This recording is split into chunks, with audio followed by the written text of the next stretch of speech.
responder a dos cuestiones básicas.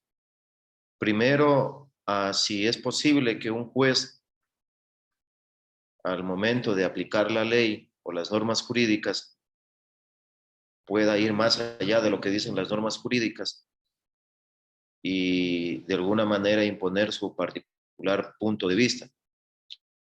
Y luego la otra cuestión que yo considero que es importante plantearnos es sobre si existen estereotipos, existen formas de ver al género femenino que puedan incidir de tal manera que se pueda cometer una injusticia en contra de las mujeres.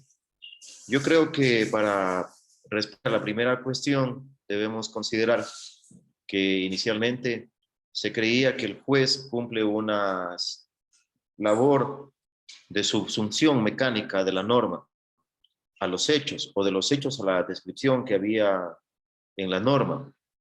Eso se creyó durante mucho tiempo. Inclusive yo considero que en el tiempo en que muchos abogados nos formábamos, estábamos acostumbrados únicamente a, de alguna manera, estudiar los códigos.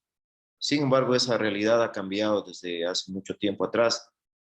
Hoy se considera las corrientes como la corriente exegética, la escuela exegética o de la exegesis, como una corriente realmente atrasada, ingenua y que ha caducado para lo que hoy ha demostrado los avances en el campo de la lingüística, que básicamente consisten en aceptar que por más que un legislador a través del uso del lenguaje con el que nos comunicamos los seres humanos se esfuerce para abarcar todas las situaciones que se pueden presentar en la vida social, realmente eso es imposible, porque nuestro lenguaje tiene mucha ambigüedad, mucha vaguedad, y siempre la realidad social es inaprensible a través de la descripción que se hace en las normas jurídicas. De ahí que a veces equivocadamente se escucha decir entre los amigos abogados, cuando quieren criticar a una persona que le gusta aplicar a rajatabla la ley, le dicen, bueno, ese es positivista. Y eso es un error, porque ni siquiera los positivistas consideran que el juez simplemente hace una labor de encaje o de subsunción mecánica. Es cierto que los positivistas a partir de Kelsen sostienen que el derecho o la teoría pura del derecho para conservar su labor o su rigor científico no debe encargarse de cuestiones de tipo valorativas y que simplemente debe dedicarse al estudio del derecho vigente y de alguna manera descubrió algunos elementos comunes entre varios sistemas jurídicos, que ahora no es el tema tratarlos, pero el mismo Hans Kelsen admite que lo que hace la norma jurídica es fijar un marco dentro del cual siempre caben varias interpretaciones o varias opciones y que el hecho de que el juez se quede con una interpretación u otra no es un asunto que le competa a la teoría pura del derecho, precisamente para no salirse de su categoría científica, sino que es un asunto que debe ser estudiado por la ética, por la sociología, por la psicología, pero no por la teoría pura del derecho. Luego de Kelsen, otro positivista, Helbert Hart, acepta que hay una relación entre el derecho y ciertos valores. De alguna u otra manera, el positivismo fue golpeado cuando en la Segunda Guerra Mundial el mundo se dio cuenta que los nazis, a nombre de normas formalmente aprobadas, cometían injusticias. Entonces, con Helbert Hart viene lo que se denomina un positivismo suave. Él termina aceptando de que hay una relación entre los sistemas jurídicos con ciertos valores. Y él dice que esos valores se desprenden de la idea de que la humanidad necesita vivir sin violencia. Entonces, la no violencia, eh, la igualdad, el respeto a la propiedad privada, considera Gilbert Hart que son valores que, si bien es cierto, no van a determinar 100% la aplicación, pero deben inspirar el ordenamiento jurídico. Entonces ya tenemos un positivista que admite que, aparte de la norma como es, de la norma formalmente aprobada, se necesitan ciertas pautas valorativas para poder escoger cuál es la decisión correcta. Sin embargo, Helbert Hart considera que el con qué se queda el juez, con cuál de las varias opciones se queda el juez, es un asunto que es discrecional, que sigue siendo discrecional para los positivistas, que eso es algo que no se puede solucionar desde el campo del derecho. Y luego de Helbert Hart viene Ronald Dworkin, que si bien es cierto, las personas que estoy tratando, los filósofos que estoy mencionando, no es que amanecen iluminados de un momento a otro y empiezan a hablar de estas cuestiones, sino que todo es un proceso evolutivo, un proceso de desarrollo histórico, pero lo que sí hacen ellos es en cierto modo, resumir esos avances.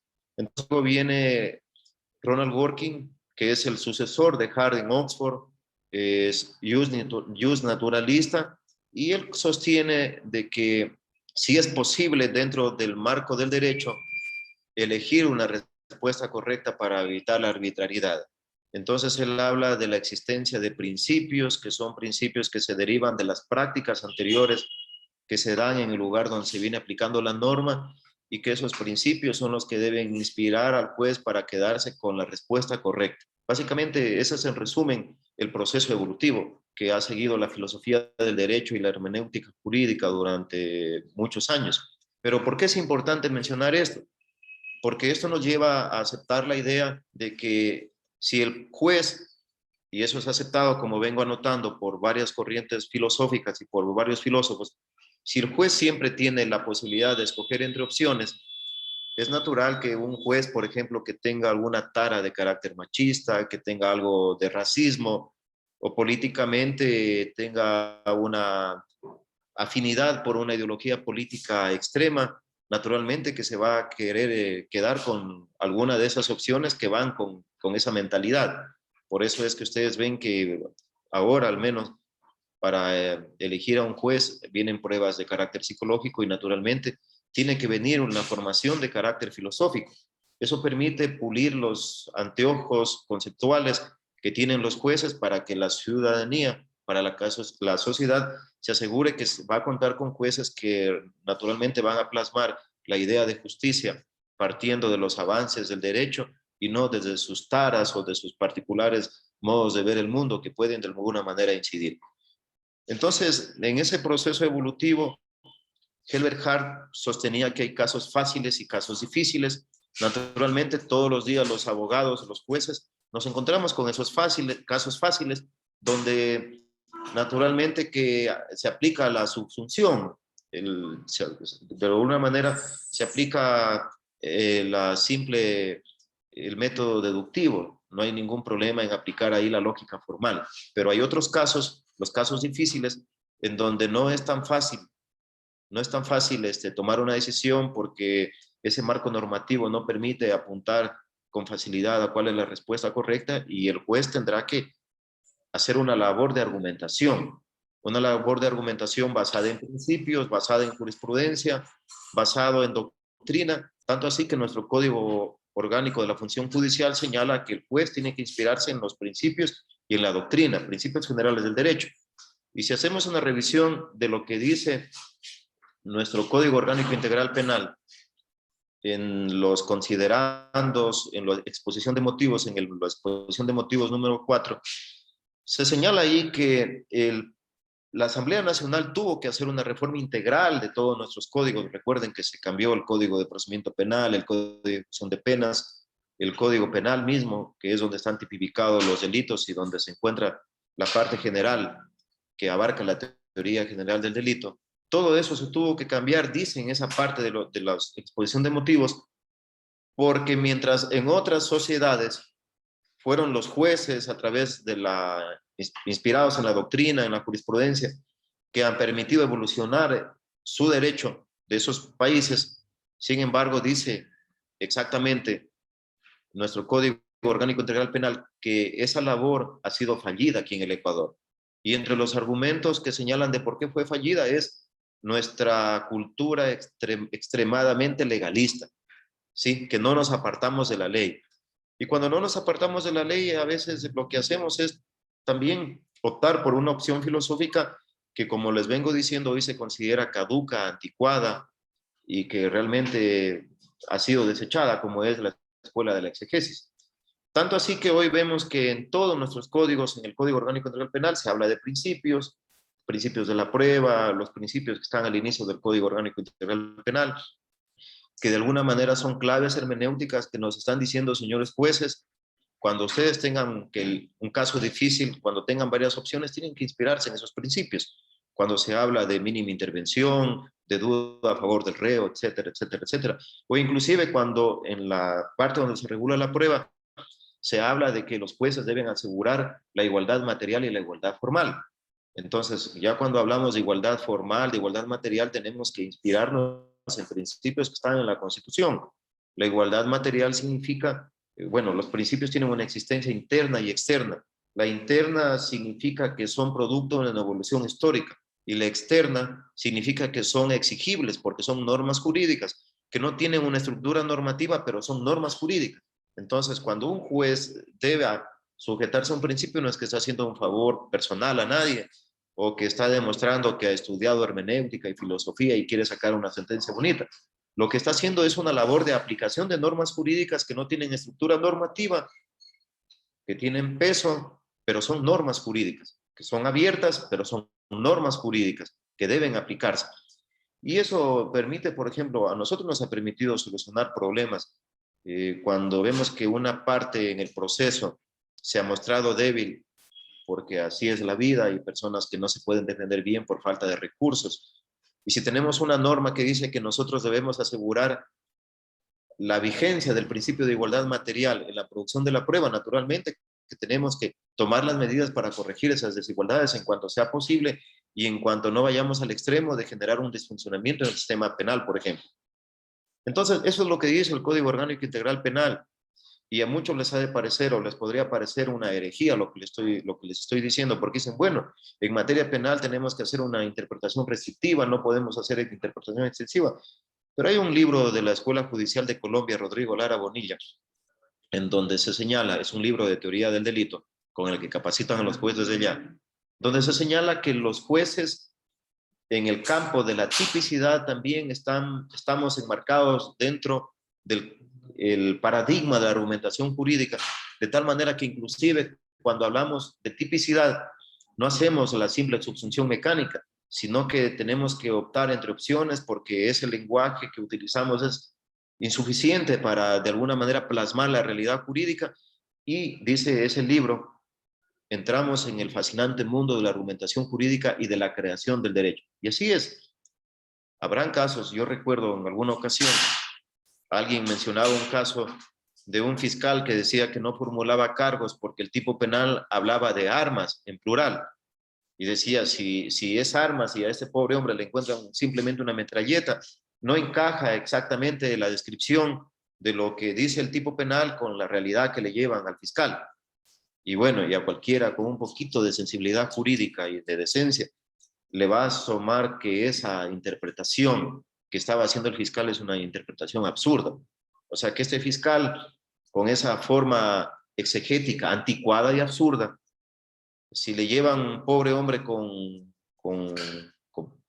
unas cartucheras que utilizan los campesinos para asustar a los pájaros, a ellos sí les formula, porque sí cumplen con la idea de que debe ser en plural. Y si le llevan a un delincuente con una metralleta, no, porque el tipo penal habla de armas. Entonces eso nos demuestra de que nosotros no hacemos una simple interpretación o aplicación mecánica, sino que estamos de alguna u otra manera argumentando. Pero esa argumentación, lógicamente, ahora que estamos en el paradigma de la argumentación, no implica de que debemos hacer un ejercicio de, como dicen los muchachos por ahí, de manera vulgar, meter lata.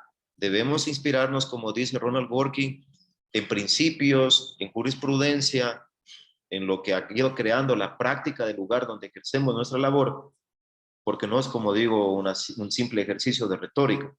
Y eso es lo que tenemos que hacer los jueces al momento de elegir entre varias opciones. Y ahí vamos a lo que dice Ferraioli, de que esos principios son una cuestión política que está plasmada en la Constitución, y de hecho nuestra Constitución hoy tiene principios, tiene valores, tiene normas con estructuras normativas que nosotros estamos obligados a seguir. Entonces, ya para finalizar esta primera cuestión que nos hemos planteado, debemos admitir que sí, que los jueces tenemos la posibilidad de escoger entre opciones, el paradigma de la argumentación, según García Amado, el filósofo español, consiste en que como este hecho es una realidad, nosotros los jueces tenemos que rendir cuentas de por qué y a cuenta de qué nos quedamos con, dentro de esas varias opciones con una y no con la otra.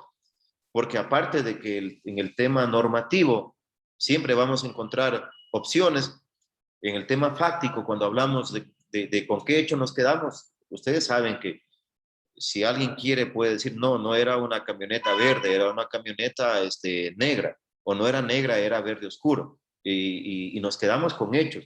Pero nosotros tenemos en el paradigma de la argumentación, los jueces, la obligación de explicar por qué y a cuenta de qué descartamos unas opciones y no otras. Eso es lo que consiste la argumentación jurídica. Naturalmente, y repito, no es un ejercicio simple de retórica, no es lata, eso debemos hacer partiendo de normas jurídicas, tal vez todas no con estructura normativa, como los principios, pero que al fin y al cabo son normas jurídicas que nos deben inspirar. Podemos concluir entonces que sí, hay que tener mucho cuidado. Los jueces creamos derecho, los jueces nos podemos quedar con alguna de las opciones posibles y hay que tener mucho cuidado porque una persona que no esté adecuada con una salud mental, que no tenga una formación filosófica o una preparación adecuada, se puede quedar precisamente a veces con la opción que puede reproducir los estereotipos de género y causar daño al género femenino. La Corte Constitucional últimamente, de alguna manera en sus sentencias, ha ido mencionando este tema de los estereotipos de género. Hay un caso, en una disputa por la tenencia de una menor, en donde se ha señalado que de parte de la sala de la Corte Provincial, que no recuerdo, me parece que es de Pichincha, observan la sentencia de la jueza de primera instancia y dice, bueno, aquí se ha admitido como prueba para tachar la conducta de la mujer una fotografía saliendo de una discoteca. Y ya advierte la sala de la Corte Provincial de Justicia, les dice un momentito, señores, eso de ahí es un estereotipo de género, eso no debe contar. Y la Corte Constitucional felicita a la sala y hace la recomendación de que esos estereotipos de género no deben contar, porque bueno, si, o sea, el hecho de que una mujer salga de una discoteca no la hace mala mujer, como no hace de un mal hombre o no convierte en un mal hombre el hecho de que un hombre haga lo mismo.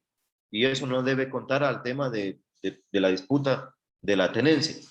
Y hay otra sentencia también a propósito de una abogada que quiere entrar a la cárcel de Turi en Cuenca y no se le permite entrar porque hay un reglamento que dice que debe entrar, no puede entrar con falda y se arma el escándalo. También fue a la Corte Constitucional y señala que esos son estereotipos, porque en primer lugar las mujeres no son niños que necesitan que el Estado las esté cuidando de esa forma y que el hecho de buscar la vestimenta o de observar qué tipo de vestimenta utiliza una abogada para entrar al centro de rehabilitación es un tema de estereotipos de género. Entonces, esas cuestiones se dan todos los días y de alguna u otra manera los estereotipos pueden incidir en la administración de justicia y de eso no hay duda.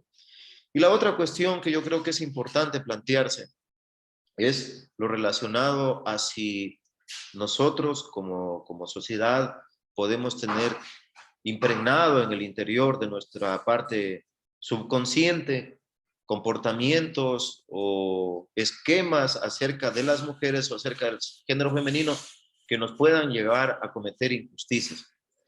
Yo creo que en primer lugar hay que ir a la definición sociológica de lo que es cultura. En sociología o la acepción sociológica de lo que es cultura, se considera que aquello es todo lo que el ser humano aprende del medio en que se desenvuelve y no ha heredado biológicamente. Supongamos que mañana viene un avión con pasajeros japoneses, que es una cultura que todos admiramos por su disciplina, por su honestidad. Hemos visto lo que ha pasado en el tsunami, en donde habían cosas que quedaban flotando, casas que quedaban abiertas, pero no hubieron quejas de los robos que desgraciadamente a veces ocurren en nuestra realidad latinoamericana. Apenas se vira un vehículo con cerveza, con colas y todo el mundo se lleva hasta las jabas. Supongamos que viene un avión de Japón y sufre un accidente en el Ecuador y sobreviven 2 niños de unos 6 meses, que todavía están en la edad donde no han aprendido a hablar ni han aprendido la cultura. Lo lógico es que esos niños, supongamos que han sido criados en alguna zona del país. Si es en la zona de la costa, tendrá que aprender esos comportamientos, el lenguaje, el acento, las tradiciones de la costa, los gustos de la sociedad de la costa, y lo mismo nazca o se desarrollen donde se desarrollen. Si el avión sufre el accidente en el oriente y, por ejemplo, son captados por una sociedad indígena, por una comunidad indígena, y los crían, naturalmente que van a aprender a hablar el quichua o el idioma de esa comunidad o de esa nacionalidad. Y así va a pasar. De tal manera que cultura es todo lo que nosotros no heredamos biológicamente y aprendemos del medio en el que vivimos. Entonces, naturalmente, dentro de eso tenemos el idioma, tenemos la religión y tenemos también la actitud hacia el género opuesto. Eso es el género. Esa es la visión que nuestra sociedad nos da de las mujeres o de los hombres, que es distinto del sexo, porque ustedes entenderán que el sexo se hereda de manera biológica. Ahora bien, naturalmente que en ese proceso de enculturación y aprendizaje nosotros vamos a aprender o vamos a plasmar, o nuestra ideología se va a nutrir de lo que nuestra sociedad dominante o la sociedad piensa acerca de un género u otro. Hay estudios antropológicos, por ejemplo, en África, donde se ha estudiado culturas que han estado aisladas y se ha determinado en determinada cultura, por ejemplo, que los hombres tienen un comportamiento que en Occidente consideraríamos absolutamente femenino, en cuanto a que las mujeres tienen un comportamiento que nosotros consideraríamos masculino. Y las mujeres sostienen que ellas son las más aptas para la agricultura, para el trabajo fuerte, porque los hombres muchos se distraen, mucho beben, que por la fuerza que tienen andan deambulando por un lado y otro, y que para eso las más aptas para hacer el trabajo de la agricultura son las mujeres. Asimismo, han encontrado culturas de caníbales, por ejemplo, en donde tanto hombres como mujeres tienen un comportamiento demasiado fuerte, digamos, el comportamiento típico del que nosotros acá en Occidente consideramos masculino. Y han encontrado, en cambio, culturas donde se reproducen los valores de la cultura occidental. Inclusive en Irán, los antropólogos han estudiado que los hombres son las personas que son tachados de delicados, de calmados, en cambio que las mujeres son quienes, el grupo que adoptan el modelo o el patrón de cultura que nosotros en Occidente consideramos que es el masculino.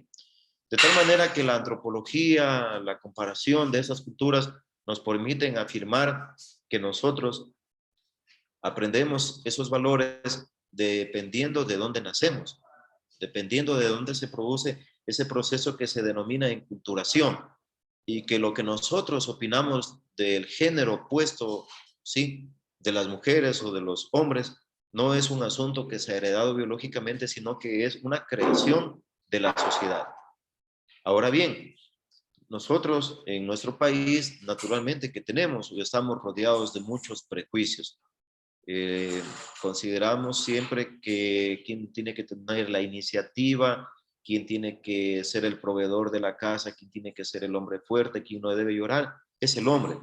Y que la mujer es la que debe encargarse de las labores domésticas, de cuidar a los niños, que no está apta para trabajar, que no tiene carácter fuerte, que no tiene capacidad de resolución de problemas, sino que eso debe dejársele al género masculino. Se creen muchas cosas en torno al papel que debe tener un hombre y una mujer.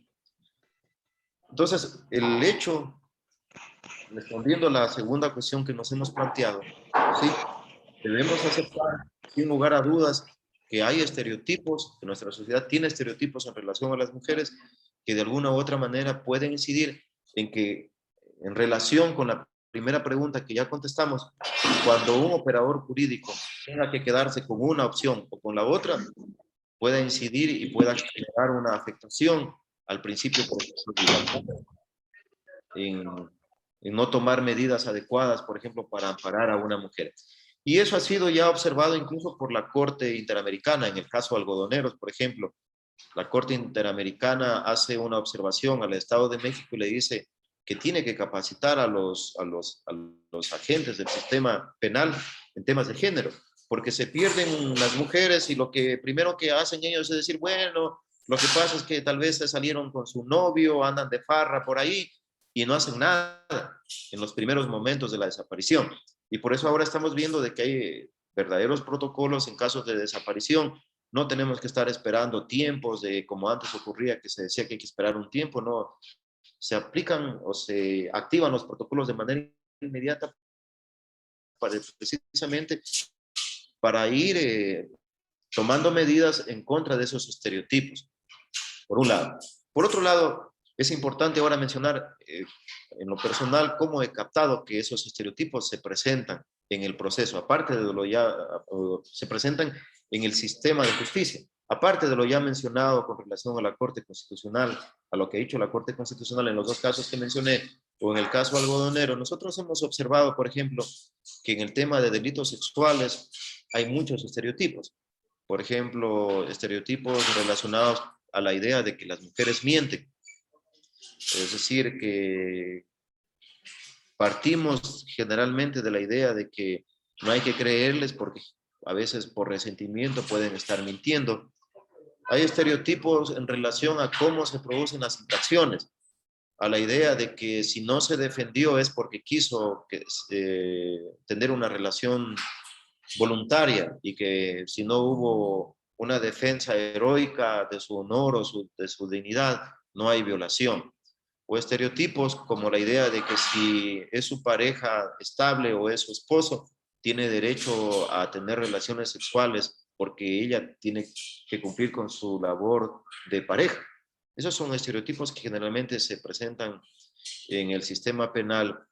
Personalmente he visto casos, por ejemplo, de violaciones que se han dado en sitios casi públicos, a unos 100 metros de un hotel prestigioso y a 100 metros de un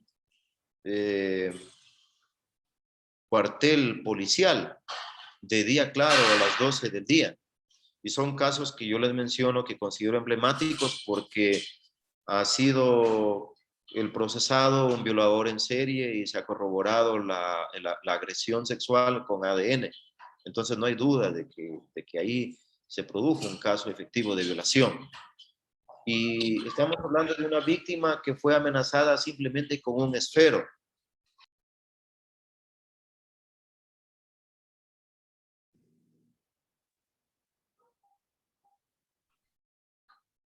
Hola.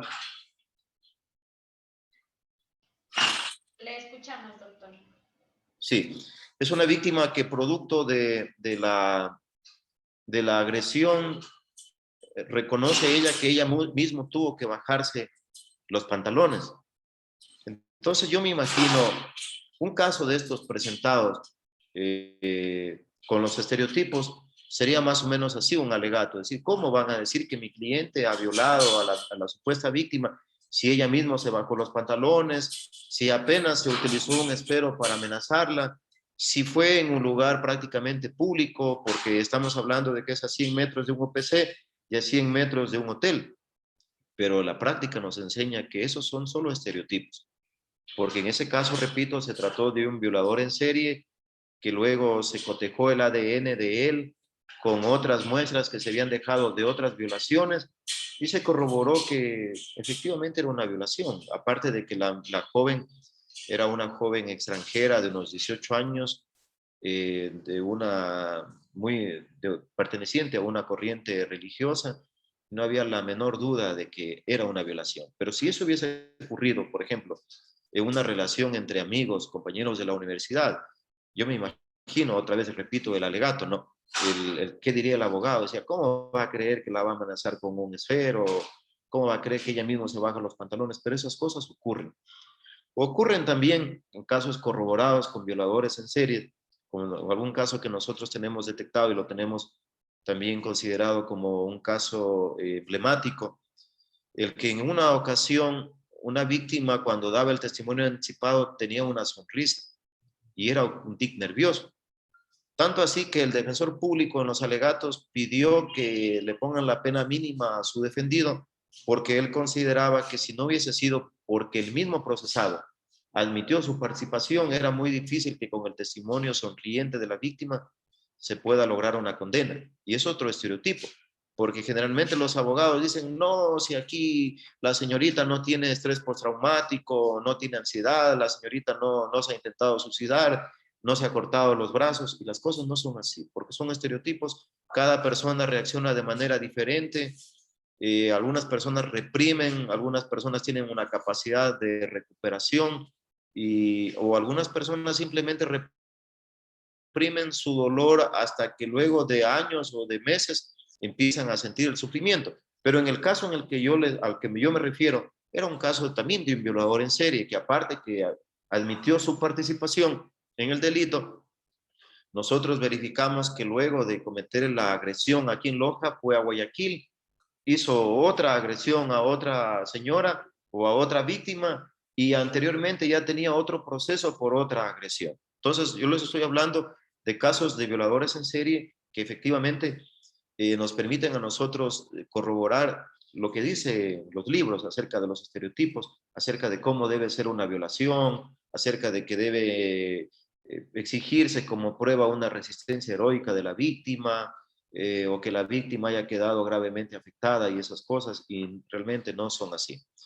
Y luego viene la idea de que los jueces al momento de hacer una sentencia debemos utilizar o debemos de alguna manera hacer un enfoque con perspectiva de género para poder identificar estas cuestiones que de alguna manera están generando una relación de desigualdad en el proceso, ¿sí? O desigualdad no solo en el proceso penal, sino en otras áreas, por ejemplo, como puede ser en el área de la niñez, en el área de materia civil, en donde debemos tener cuenta o debemos considerar el contexto en el que se da el conflicto que llevan al juez para ver las cuestiones relacionadas con la dependencia económica, con la dependencia de cualquier tipo, incluso afectiva, la capacidad económica de la víctima puede ser de alguna manera una cuestión que puede incidir para que se vengan cometiendo abusos de parte de su pareja y simplemente la víctima no reacciona. En el mismo campo, por ejemplo, penal, hemos detectado casos de víctimas que se retractan luego de haber denunciado a su agresor. Nosotros asimismo tenemos detectado un caso de una víctima que fue agredida por su padre y como consecuencia de esa agresión permanente durante años, llegaron a tener 7 hijos. El primer hijo era una persona que por problemas de la genética, de la incompatibilidad genética, tuvo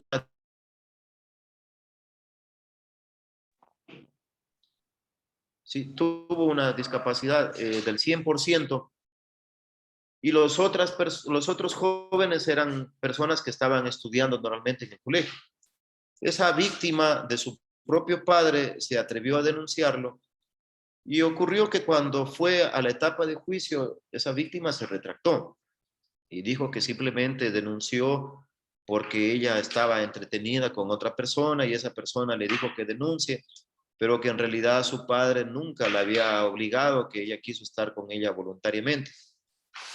Sin embargo, y eso es muy importante, los jueces al momento de argumentar tenemos que acudir a la doctrina, a la jurisprudencia comparada, y a nosotros para poder detectar dentro de lo que la argumentación señala como cuestiones que no están controvertidas, que están cercanas a la verdad, generalmente acudimos a la jurisprudencia comparada, a la doctrina jurisprudencial comparada. Y en el campo penal, por ejemplo, hay, digamos, verdaderos bancos de doctrina jurisprudencial, como por ejemplo el caso de los acuerdos plenarios del Perú, en donde se reúne la Corte Suprema del Perú con participación social, quiere decir con la intervención de víctimas, de colegios de abogados, de universidades. Lo mismo hace la Corte Constitucional de Colombia también, intervención de los decanos, para cuando se trata de de escoger una línea, ¿sí? Si vemos que la norma le está dando al juez la opción o le está fijando un marco dentro del cual caben varias posibilidades, lo que se hace en esos países es tomar el toro por los cuernos y se reúnen y hacen acuerdos plenarios o las cortes fijan líneas jurisprudenciales, que es algo también que aquí en Ecuador ya está sucediendo, pues la Corte Nacional desde hace un tiempo está produciendo criterios también, que muchos de ustedes seguramente tendrán acceso a esos criterios que produce nuestra Corte Nacional, que no son obligatorios, pero que de alguna manera tienen un peso moral o ético, porque si sabemos que la Corte nos está diciendo, señores jueces, dentro de las opciones que tienen ustedes, escojan esta, naturalmente que sería una mala conducta de un juez que no vaya por esas líneas sin tener una adecuada justificación, porque naturalmente al no ser obligatorias, hay una adecuada justificación, es correcto que escoja la línea que considera que es necesario en el caso concreto, pero todo con una adecuada motivación.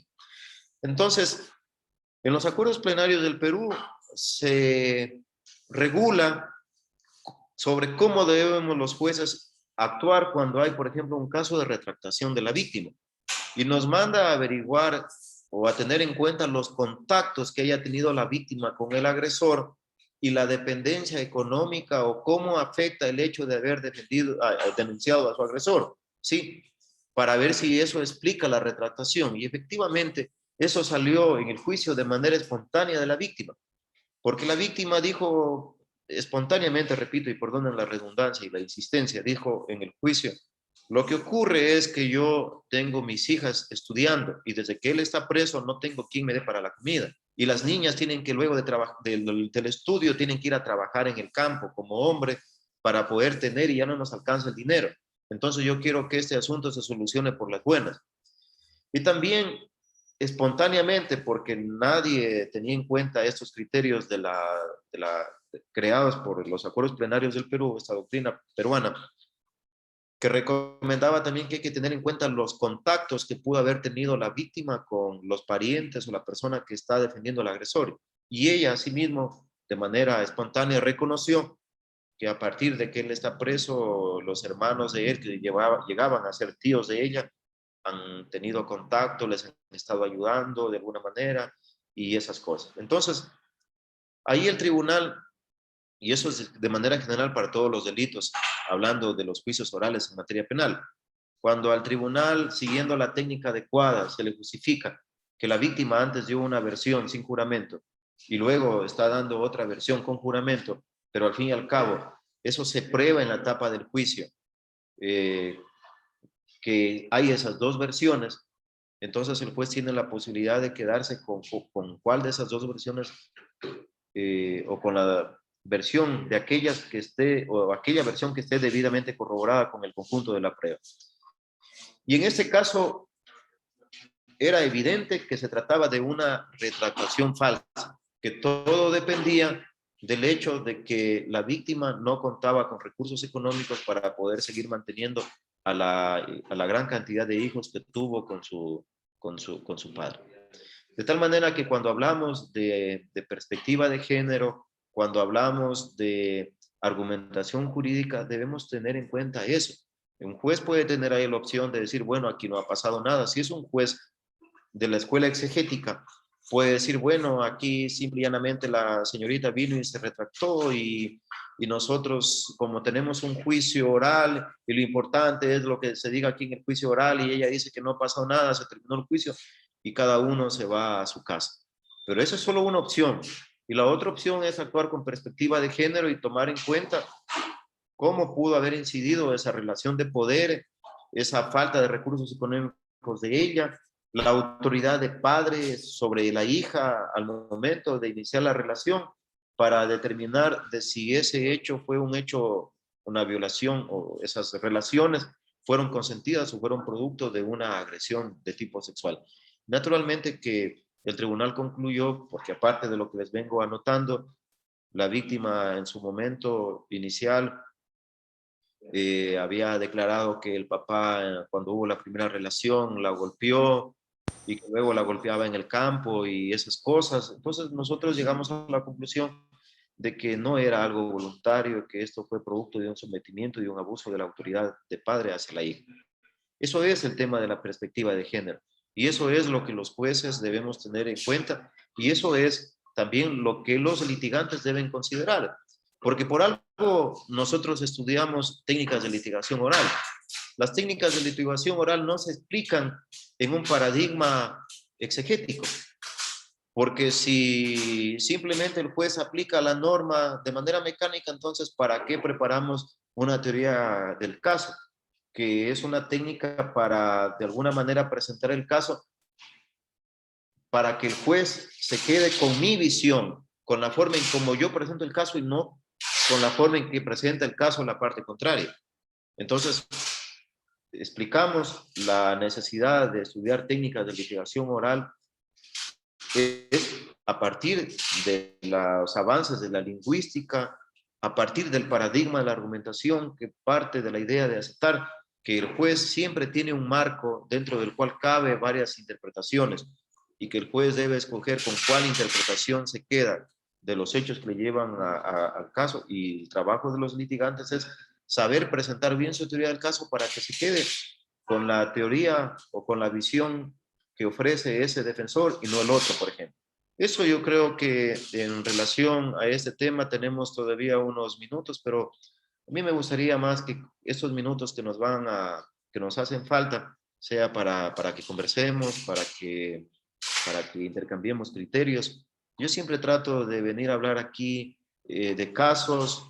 No me gusta la idea de que cuando se hable de derecho hay que andar mencionando las normas y las normas, o hacer castillos conceptuales tipo filósofo de cubículo, porque al fin y al cabo yo creo que la mayoría de nosotros somos lo suficientemente inteligentes para darle una lectura al código y ver qué es lo que dice el código.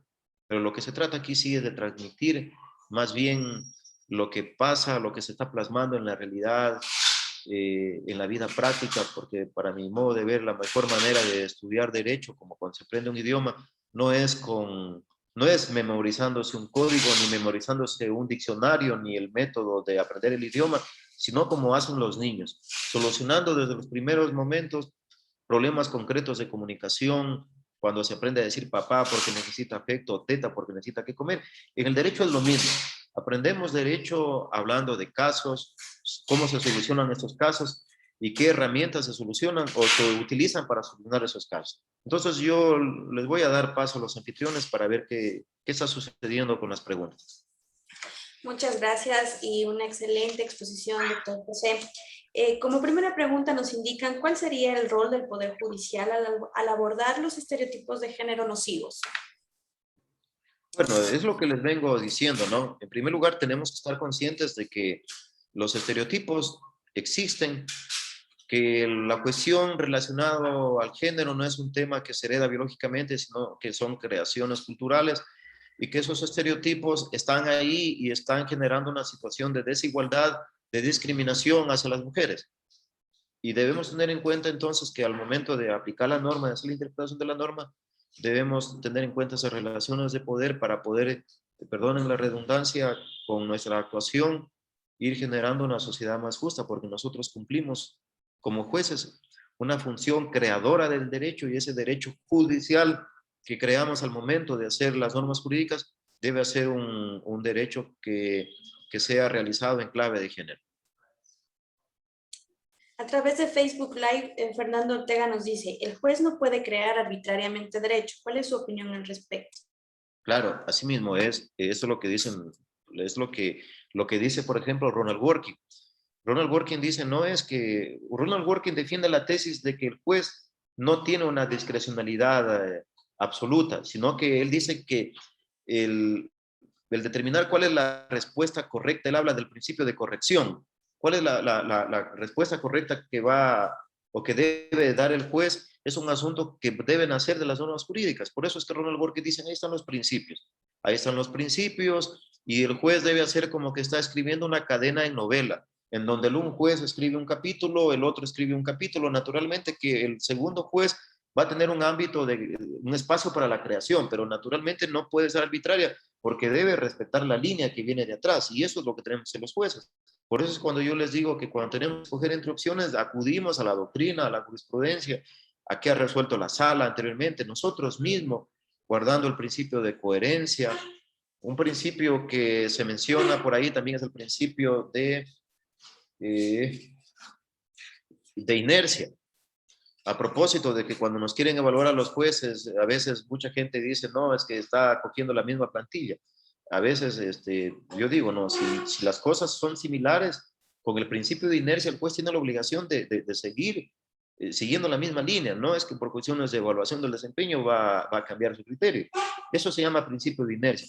Y claro, no es una aplicación, no es una creación judicial del derecho absurda o arbitraria. Eso sería falta de motivación.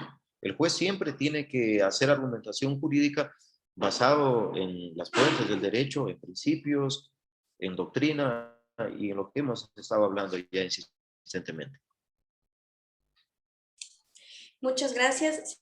Si alguno de los presentes tiene alguna otra pregunta, desea realizarla, por favor, que lo realice a través del chat que está habilitado. Mientras tanto, doctor, ¿cuáles serían los estereotipos de género que no se considerarían nocivos dentro de las resoluciones judiciales? A ver, perdón, no escuché, tuve una interrupción. ¿Cuáles serían los estereotipos de género que no se consideran nocivos dentro de las resoluciones judiciales? Que no son nocivos. Sí, exactamente. No, yo veo difícil, porque si es un estereotipo, estamos hablando de una representación desfigurada de lo que es el género femenino, ¿no? Entonces, qué sé yo, incluso cuando se trata de ser demasiado sobreprotector, es un estereotipo. Las mujeres no necesitan que el Estado las esté sobreprotegiendo. Hablemos del caso, por ejemplo, del ingreso al Centro de Rehabilitación Social en Turi, por el que el caso llegó a la Corte Constitucional. Ahí un argumento de la Procuraduría que a veces termina defendiendo cualquier cosa. Parece que a veces no hace un análisis a ver si lo que están defendiendo no es algo injusto y defienden a veces cualquier cosa, pero los argumentos de las personas que defendían al Estado de manera general era de que era por el bien de ella, ¿no? Y es un estereotipo, porque, o sea, no la dejemos que ande sola con sus amigos porque es por el bien de ella. O sea, el estereotipo es una visión desfigurada que hay que evitar. Así algunos consideren que puede ser un beneficio.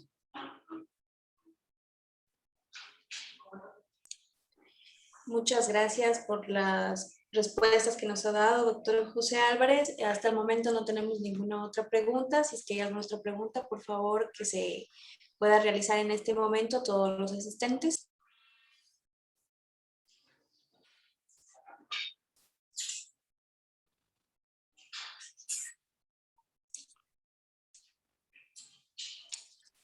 Parece que ha abordado suficientemente claro el tema, doctor. No existen mayores cuestionamientos. Agradecemos muchísimo la participación de todos aquellos quienes en esta realizaron sus preguntas y realizaron esta actividad académica a través de nuestro Facebook Live y de la plataforma Zoom. Agradecemos especialmente al doctor José Álvarez Ramírez, juez del Tribunal de Garantías Penales del Cantón Loja, por su excelente y muy brillante participación y esperamos contar en adelante con su presencia en eventos de esta categoría. Es todo por esta tarde. Muchas gracias. Muchas gracias a todos los asistentes. Muchas gracias, doctor. Muchas gracias a ustedes. Muchas gracias.